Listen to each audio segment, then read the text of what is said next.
In the course of our work, especially in this past year, we have had lots of reflection time, mostly behind windshields, and particularly about the priorities of Main Street management. We thought it fitting that we share another 5 priorities of Main Street with you while you settle in for our next speakers.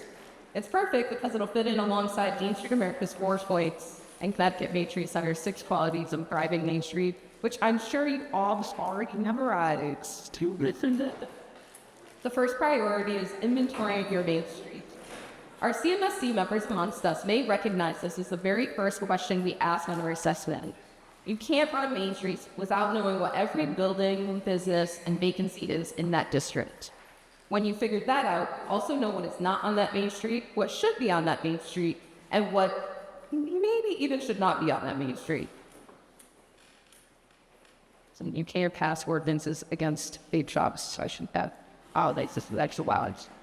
When you figured that out, I would also like to emphasize that you have to leave your office to do this on your foot and walk, even if there are sidewalks, which I can tell you firsthand, those are actually part of the inventory.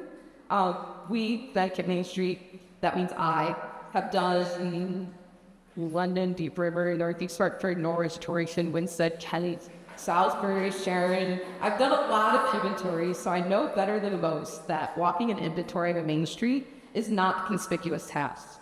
Sidewalks are your sidewalks. It can be very awkward to interrupt the usual ballet of the street by stopping at every storefront and writing something down.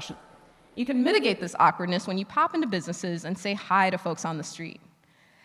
This is germinating the seeds of item number 2, key stakeholder outreach and engagement. Who are your key stakeholders? Well, residents, property owners, business owners, including but not limited to restaurants, retail, personal service providers, professional service providers, and nonprofits, churches, social service providers, public safety and other first responders. Yes, you can talk to the cops, libraries, banks, museums, et al. You will very quickly find that these key stakeholders are pretty happy to tell you about their motivations, their history, their plans for the future, and why all of those things led them to your Main Street. Those little tidbits of why actually will inform item number 3, your purpose. Having a purpose is key. What is your vision? If you are a visitor describing the experience of staying on your Main Street, what would you want to emphasize? Start with the adjectives you want your Main Street to embody. Then you should connect those adjectives with nouns and verbs and other necessary words until they form a vision statement that captures your purpose. That purpose can draw on findings from your inventories and what your stakeholders have shared with you, and once you've got the sappy qualitative down, you can move on to the data. Priority number 4 is measurements of success.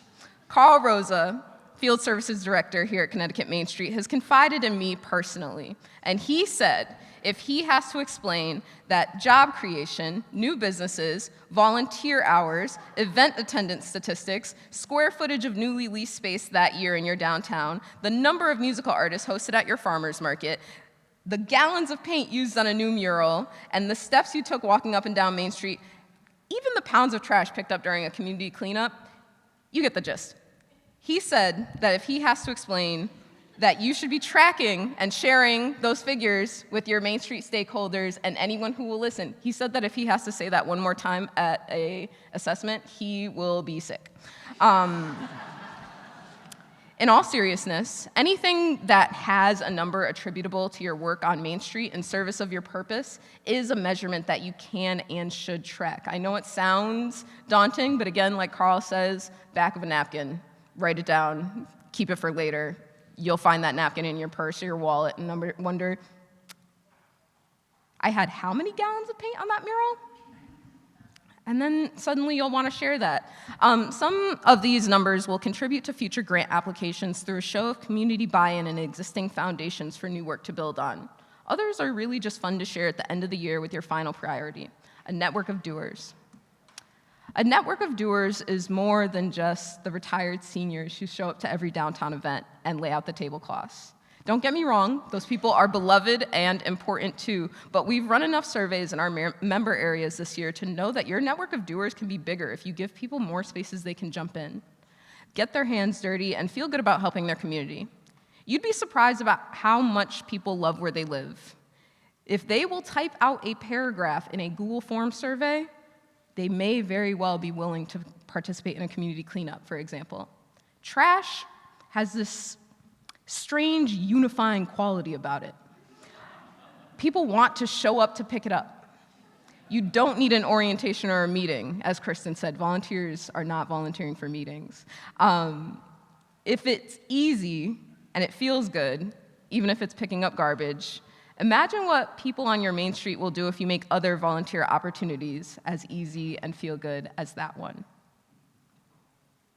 On that note, I'd like to wrap up and make an inelegant segue to our next panel, De-risking for Developers.